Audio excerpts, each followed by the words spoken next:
So this is the barbell Romanian deadlift. For the feet position, you're going to want to start with your feet about shoulder width apart and your feet looking forward or just very slightly put off to the side.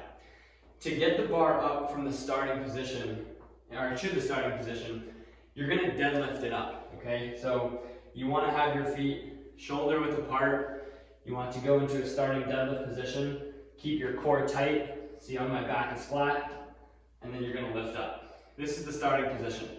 From here, and I'm going to show you from this angle because it'll be easier to see. You want to very slightly bend your knees. So you don't want to bend them a lot, and you don't want them completely locked out, but you want what's called soft knees.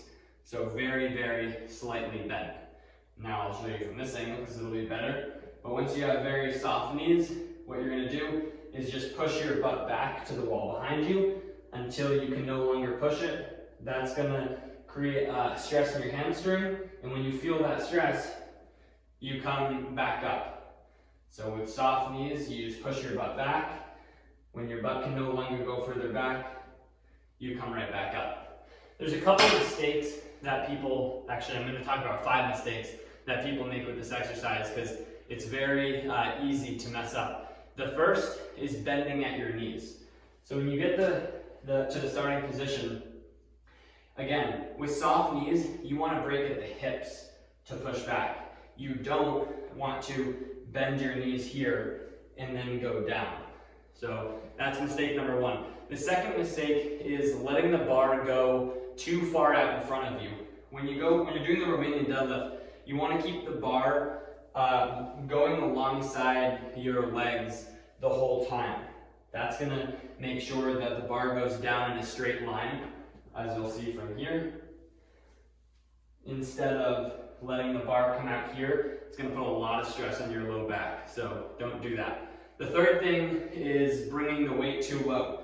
So the weight only goes as low as your butt goes back to the wall. So once your butt can no longer go back to the wall, you're done. You don't need to go down like this, right? Because my butt's not moving any further back the lower I go.